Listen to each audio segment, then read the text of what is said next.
Hey, welcome back to my channel. Today we're gonna review and recreate Mr. Beast's Burger, which is a burger chain that Mr. Beast, the YouTuber, launched around a month ago, and they partnered with lots of local restaurants, I think around 300, and you have to order the food through a food delivery app. So they're not using ghost kitchens, they really partner with local restaurants and help them to get more business during COVID, which is a great thing. But unfortunately, it also brings us to the downside. My burger here came from Buca di Beppo, the Italian restaurant. I'm not sure. I usually would not order a burger from there. I also wouldn't order my pasta from In-N-Out if they would sell pasta. We have our double cheeseburger as a smash burger. It should be crispy around the edges, apparently. This one was not. The patties are topped with melted American cheese. Was melted nicely, kind of complained about that. We had ketchup, mustard as condiments on there on the top, and underneath we have tons of mayo and diced onions, and that's the bad part of it.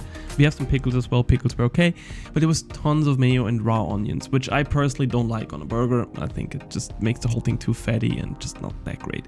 The bun was nothing special, just a regular store-bought soft bun. Not much flavor, yeah, nothing too special. So to sum it up, if I see the price, if I like Mr. Beast and want to support a local restaurant, go ahead, try it and give it a shot. I mean, it's not bad. And you might be luckier with your local vendor. I personally prefer the loaded beef style fries that you can see right here. Video on that will become later this week, so hit subscribe up there. You don't want to miss that. So let's start with the bun. We're gonna make a buttery brioche bun. For that, we first make a Tangzong, which is a Japanese technique that helps the bun to get a little fluffier and will not get as stale as quickly. For that, we're gonna use 10 grams or 4 teaspoons of flour, mix it together with 40 grams or 2.5 tablespoons of cold water. Stir it, make sure there are no crumbs, and then heat it up on low to medium high heat. Takes around a minute until you have a mixture similar to that. Then you're going to place it into a bowl, set it aside, let it cool down to room temperature so it will not kill the yeast when you mix it together, which might happen if it's too hot. Now we're going to activate our yeast. We're going to mix together half a cup or 120 milliliters of lukewarm water, pinch of sugar, and 4 grams or 1 teaspoon of dried yeast. Put it aside, let it activate until it's a little foamy on top. And now we're going to mix together all of our dry ingredients. First, we're going to put 1.5 cups, 180 grams of bread flour, 1 tablespoon or 7 grams of all-purpose flour, 1 tablespoon or 12 grams of sugar, and 1 teaspoon or 5 grams of salt. And now we're going to take a look at our yeast. You can see it has a nice little foamy layer on top.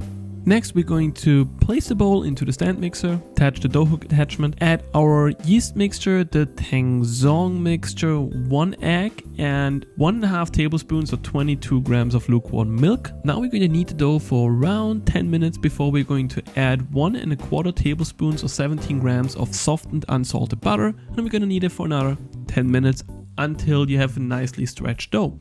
Then we're going to place it into a lightly greased bowl covered with plastic wrap or a damp towel and let it rest for at least an hour or until it doubles in size. And then it should look exactly like this. And then we're going to get rid of all of our extra aggressions that we have after eating that amazing Mr. Beast burger. Now we're going to lightly flour work surface, place our dough on there and cut it into 4 equal pieces. Each piece in my case had 125 grams. The amount of ingredients I'm naming you is enough for 4 buns. Then we use both of our hands and form a nicely round ball out of it before we place it on a baking tray covered with parchment paper. To get the nice round shape, I'm using one of these tart rings, press it down and the bun will be formed nicely round. You don't have to do that, but definitely press it down so it's not thick anymore.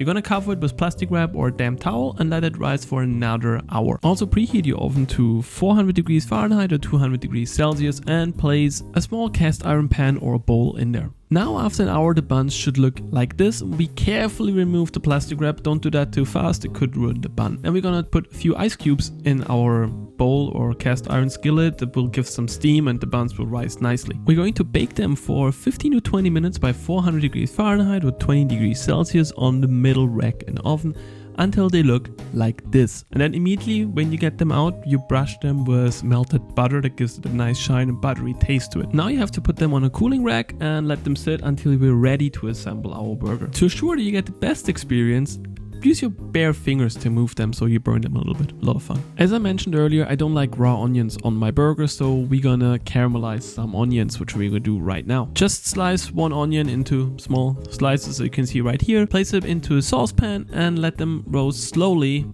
by low to medium heat for around 30 minutes. You can add some water in the middle of it. It will help the whole process speed up a little bit and get a nicely soft caramelized onions. You can also add a pinch of sugar to it, which helps with the flavor again. And then we're going to place them into a small bowl, put them aside until we're ready to assemble our burger. I also mentioned that I did not like the mayo on it, so I decided to make a yogurt-based herb sauce instead of the mayo. First, we'll crush 1 clove of garlic and then just cut it into teeny tiny chunks, and we place it into a bowl. Then we also cut 2 branches of dill and also place them into the bowl. Next, we're going to add 1.5 tablespoons of mayonnaise and 150 grams or half a cup of yogurt. Make sure to use plain yogurt. You can use Greek yogurt if you want to, but use plain. Then we're gonna add around 1 tablespoon of parsley, some salt, some sugar, some pepper, around 1 tablespoon of olive oil. Just season it until you like the taste. And then just let it sit for around 30 minutes in the fridge that the whole flavor can deepen, and that's our sauce. That's it. Now, there's one more thing we have to talk about, the pickles. I use my own homemade honey, garlic, dill pickles.